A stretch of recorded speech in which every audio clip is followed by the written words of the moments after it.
Reaction. This is the F-35 is about to become a powerhouse. Watch out, Sandboxx. Yes, Sandboxx. He was talking about like how F-35 is going to be the next sixth generation plane because of like lots of mods and like things that's going to be added to it with the like a drone thing. NGAD was supposed to have this kind of a drones following it. F-35 is going to get same type of improvement, something like that. This is that video, I'm guessing. Lockheed Martin's F-35 Lightning II, also known as Joint Strike Fighter, is about to undergo a largely classified facelift that promised to turn the technology and advanced aircraft into a far more capable fighter. Facelift, what is this, a car? Facelift usually implies like cars gonna have some kind of a look change, probably from the front facelift, and they'll sell it as like a new thing. That happens a lot. So I don't know why that name stuck. People always like say facelift, but it's not facelift. It's like a proper like modification to it. So let's watch it.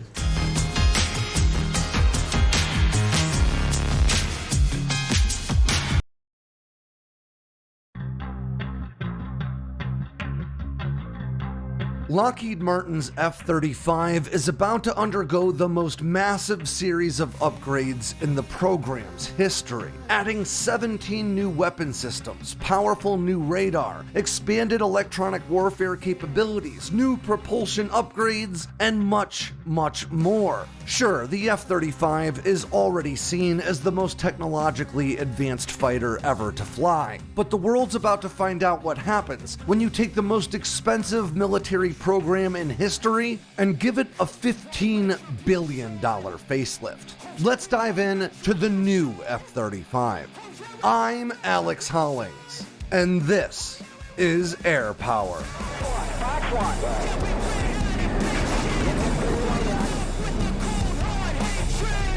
The F-35 program is now more than 2 decades old somehow, and it's long been viewed by the public through two very different lenses. For some, the boondoggle that's been the F-35's acquisition process has come to define the aircraft itself, with repeated technical setbacks and budgetary overruns, and the immense costs associated with the F-35's sustainment, all overshadowing the capability that this aircraft actually brings to the fight. But the story from those who actually fly the F-35 is very different. They often tout this fighter as nothing less than a revolution in air power. And it would seem that a lot of national governments agree, with 16 nations now waiting in line for their own F-35 deliveries and more than 890 total airframes produced. There are more F-35s in service today than all other fifth-generation fighters, F-22s, J-20s, and Su-57s combined. And despite critics rightly highlighting the program's fiscal failings, the aircraft the Joint Strike Fighter boondoggle produced is objectively the most advanced and broadly capable tactical fighter anywhere on the planet, capable of filling the roles of various military aircraft. Hold up there. Like, I like to know about like nitty-gritty details of that, like engineering aspect. Now look, between F-35 and F-22, which is more better, like flying wise, nimble wise? Because I know people like fighters talk about how fighter pilots talk about how F-22 is so good that it's basically like giving a barely any input and it will like correct itself, right? Like somebody who like flown F-15, F-16, F-18, and then they fly F-22, it's like completely different. F-22 is like that easy because it's like everything fly by wire, everything can correct itself, everything's like too good, too nimble. Now, when they say like F-35 is the most technology advanced, do they talk about like it's better even than that to fly? Or is it like it can do so many things, it's so versatile, and it's just like it does so many different jobs, it's just better? Which is better to fly accurately and better, F-22 or F-35? Because I would say it probably is going to be F-22, right? Because that's its job. F-35 is supposed to be like multi-purpose thing, while F-22 was air dominance. That's all it was supposed to do, right? With 2 engines and everything. All at once, from intelligence, surveillance, and reconnaissance to electronic warfare to battle space management, the F-35 is often referred to as a quarterback in the sky because it offers command-level awareness combined with incredible degrees of survivability right in the middle of a fight. But as capable as today's F-35s are, they're still built on a now 20-plus-year-old system architecture that, advanced as it may have been, won't be enough to keep pace with the challenges set to emerge in the next 20 years. So, while the F-35 may still be the most advanced fighter flying, the F-35 program office... Yeah, there was some concern about like J-20 in Chinese version of it. Even though it doesn't have great radar section as F-35, since it's newer and might have certain things that even F-35 might not, electronics wise. So, old F-35, the first version of F-35. So that's why this kind of upgrade is going to be probably crucial. Is already planning for a day when it isn't. And that's where the F-35's Technology Refresh 3, or TR3, and Block 4 upgrades come in. Before the F-35 can receive the full brunt of its Block 4 upgrades, it needs a huge revamp of its core computing capabilities, and that's what Technology Refresh, or TR3, really is. It could be seen as the backbone or the foundation for bigger upgrades to come, but the truth is, the TR3 effort alone will produce a dramatic uptick in the F-35's capability set. You can think of the TR3 effort as a brain transplant that will provide the jet with a huge jump in computational power and memory storage, along with a new system architecture that will not only improve the function of practically every system on board, but that was designed specifically to streamline the process of integrating further improvements down the road. The new computing core included in the TR3 effort offers a whopping 25 times the processing power currently found in today's F-35, which, according to defense contractor L3Harris, will eventually be coupled with other improvements to increase... Hold up there. Who makes processor? And what type of processor are they? Are they unique processor completely? Or are they like two type of processor that like function in the world right now?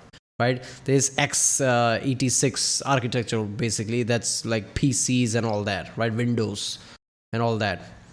There is like ARM type of processor, which basically Apple uses with their ARM chip, and all the smartphone uses, right, laptops uses that now. I'm sure there's other type of that too, but is do they have completely different type of processor for military purposes, like properly invest into that to making it?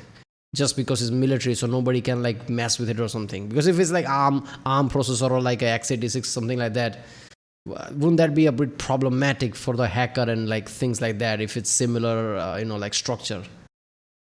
That to an even more mind-boggling 37-fold increase in computing power. This processor upgrade will reportedly affect just about everything on board, from radar processing to the distributed aperture system to the electronic warfare suite to communications, guidance, and more. And in support of all this new power is a similarly impressive 20-fold increase in data storage. The F-35's panoramic cockpit display will also see a big upgrade, with a 5-fold increase in display processing power and 2 independent critical display processors for left and right cockpit displays that offer redundant capabilities in the event of any kind of a system failure. As Steve Trimble reported for Aviation Week just about a month ago, these new systems are already rolling off assembly lines in the Block 15 F-35s being built today. But starting next year in Block 16, the TR3 upgrades will also come with an improved electronic warfare processor, offering 3 times the power of the F-35's current system. And then, starting in 2025, the biggest one, I would think, is the radar processing, right? F-35 has a radar that can like target multiple things, not to mention target even more things and send out data to something else. It's supposed to work as like cohesive unit with other things as well. That is one of the biggest sell point of F-35, because F-35 can send signal to like a boat on the ground, like a destroyer or anything, right? Can send something to like a satellite and back to something else, and can provide this like a web of something, and also can target multiple things at once, right? And I always assume like that is such a big task that do they have processing power for that?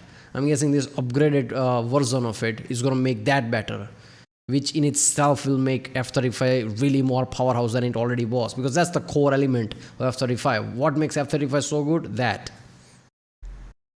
Block 17 F-35s will come equipped with no fewer than 20 electronic warfare receivers. These things are capable of detecting and triangulating the locations of enemy radar and other signal transmissions, and 20 is a 75% increase over today's F-35s that have just 5 such receivers. But as impressive as all these upgrades may be, they're actually all just the groundwork for even more significant upgrades to come. The Block 4 F-35... One thing I think about is like when they do pre-flight checks, won't this kind of like a technical increase of everything would make pre-flight checks longer?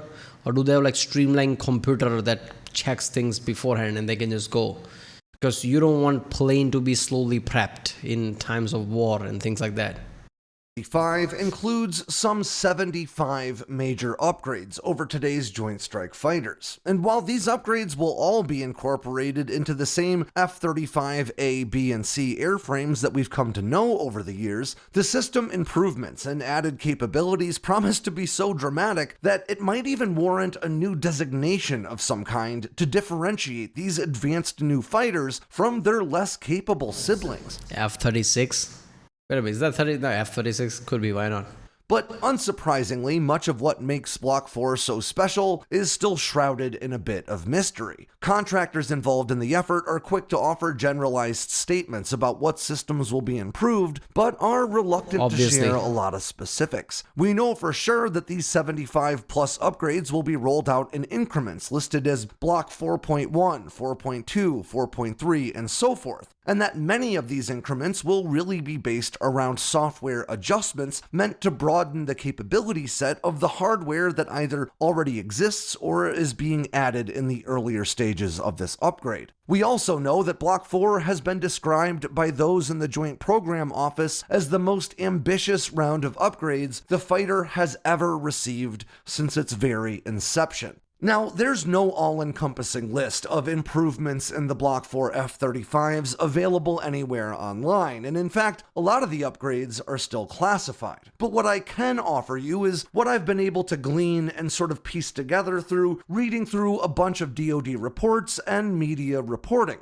and that's what I'll give you now. A big part of the Block 4 upgrade will come in the form of at least 17 newly integrated weapons, which according to some reports include things like the Joint Strike Missile and the AAR-GM-ER, which, as we covered in a previous video, is a radar hunting missile with greater range than the S-400 could detect the F-35 from. This upgrade will also allow the F-35 to carry the incredibly capable European Meteor air-to-air missile. But according to reports, not all of these new weapons are kinetic or traditional munitions, suggesting that at least some of them are new electronic warfare capabilities that have yet to be disclosed. But maybe most important of all, Block 4 reportedly includes an expansion of the F-35's internal weapons carriage capacity, which is something Lockheed's been pitching for a while now with their sidekicks. Okay, how? Are they going to change the structure F-35? How are they going to suddenly make room for it? Or, I don't know. If there were already room for 6 missiles, why did they have 4 to begin with? Are they changing the structure inside? Because by that point, like, you might as well call it a different plane. System. Today's F-35s fly with a maximum of just 4 weapons stored internally while maintaining their stealth profile, but Block 4 will increase that to 6, depending on the loadout. And helping to guide those weapons will be an even more advanced new radar array.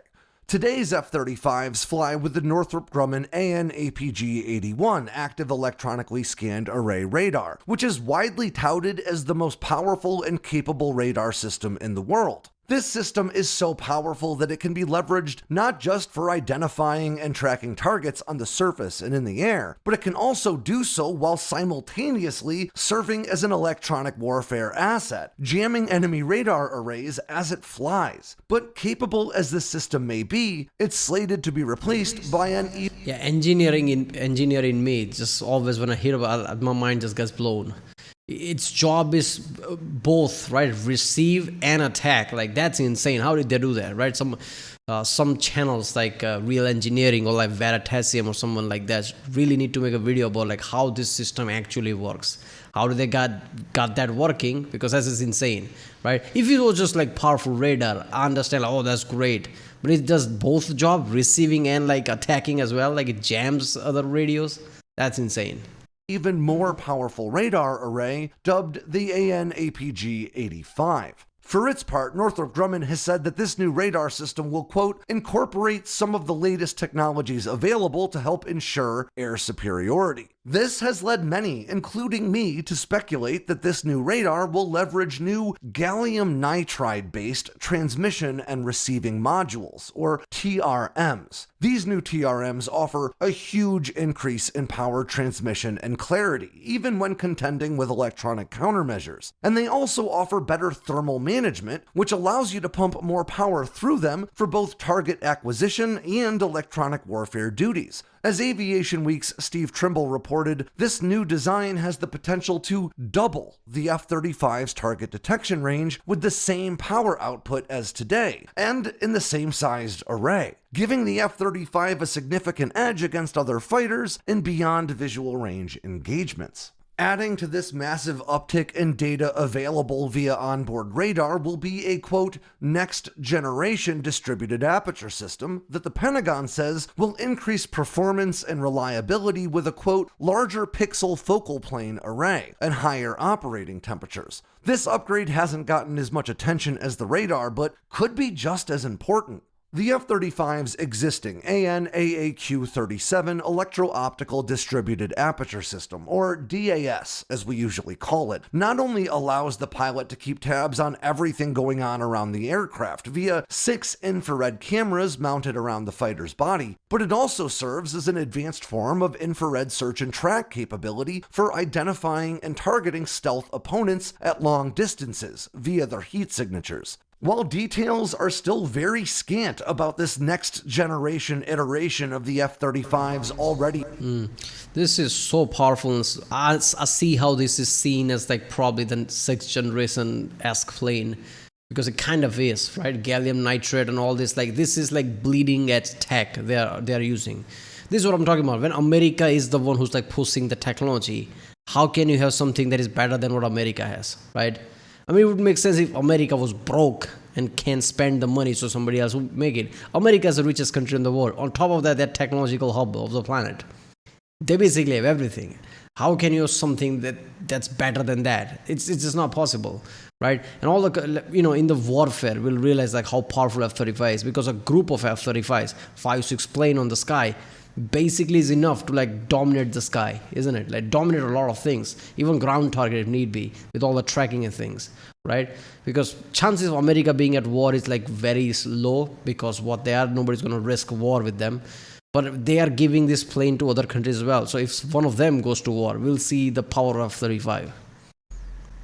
Powerful DAS, it'll almost certainly make this fighter a more potent air-to-air opponent against even the most advanced adversaries. Now, in order to power all these new capabilities, the F-35 will need an engine upgrade. And that's a topic that's led to a battle between engine providers at General Electric and the F-35's current engine producer, Pratt & Whitney. Just last week, the Pentagon finalized a deal with Pratt & Whitney to continue to provide engines through Lot 17, which extends through the remainder of Tech Refresh 3 and may suggest that they're the frontrunner to continue supplying improved engines for Block 4. Pratt's proposal for... If they already supplied for F-35, there's no reason to go with somebody else, because somebody else might have like trial and error element to it, higher error element to it, while they are already supplying F-35. They just have to improve it. So it's much easier that way.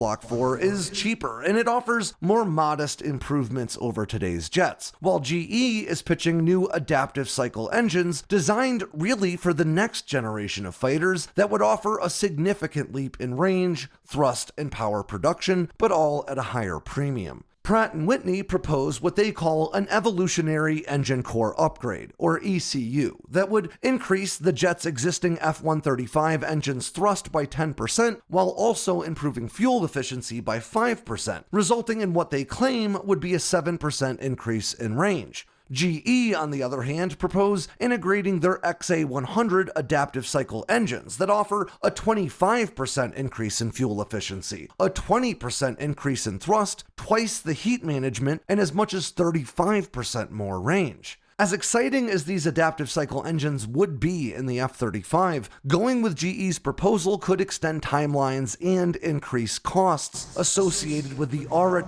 Yeah, and there's error rate to it because it would be like newer type of engines for a plane, so they have to somehow integrate into that, and now like all the cost, all the risk factor is just more, while the original engines is already there. Is a slight improvement over that. That's good enough. It's going to be much cheaper.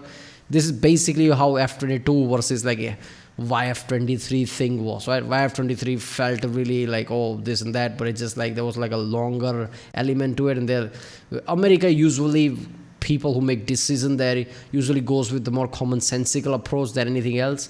Something looks too good and feels more of a cost. They're like, we don't need this right now, maybe next time.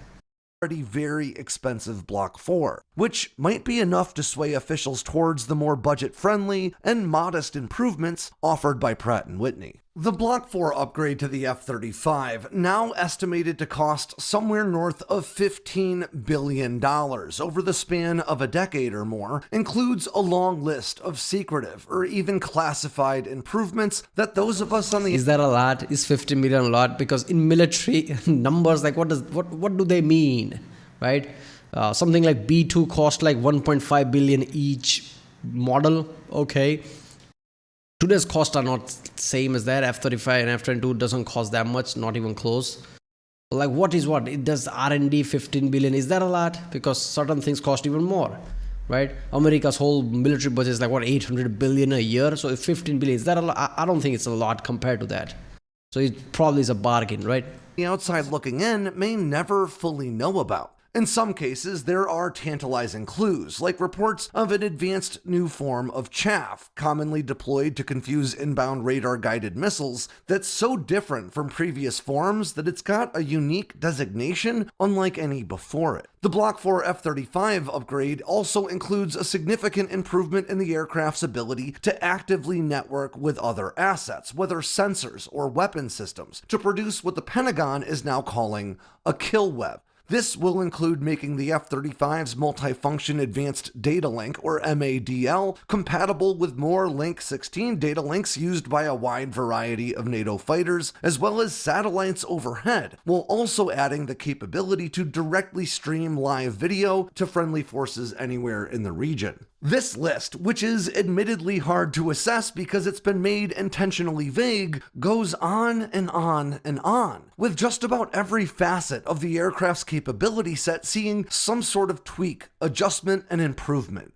These improvements are so expensive that they've been reportedly valued at right around $25 million per aircraft, which is about 25% of the aircraft's average per unit price to begin with. But with this substantial investment comes a dramatic leap in the F-35's air-to-air and air-to-surface chops, a huge increase in electronic warfare and sensor fusion power, and even more. Once completed, the Block 4 F-35's flying will be so much more capable than their predecessors that even the platform's most vehement critics may have to take a step back and reevaluate their positions. But if there's one thing the F-35 keeps teaching us over and over and over again, it's that being the top dog in the sky isn't cheap. And with that ends yet another edition of Top critics. I forgot that there are there, okay. What top critics? China stole that information, made their own plane. I mean, come on, at that point, like what critics, right? F-35 is good, that's why they're doing that. Other countries don't even have that level of tech. Only critics I can think of is like, why are we spending money there when we don't need it type of critics? That's the only one I can think of. Or F-35 is too average. Average at what? Do you even understand warfare? Do you even understand what a modern warfare is going to look like? right? F-35 is not average. Like we've seen too many videos on that, people explain it, it just makes sense. It took a video or two before I understood, like, yeah, that makes sense, right? And look at the F-35 right now, it can do so many jobs, right? And the whole kill web thing, right? Well, people can even streamline videos. Imagine infantry on the ground. You literally look at videos like a satellite footage, but they're coming from F-35s, group of F-35s. You can just put buttons and choose the angle. Modern world is made of information technology, mostly information, right? Information is free. That doesn't apply to like streamlining like that, but this would streamline that on a battlefield. That nobody has that power. That would give America so much of an edge. It's like untouchable. Well, that was F-35 is about to become a powerhouse based on Sandboxx. If you like my next one, subscribe, and I'll see you next time.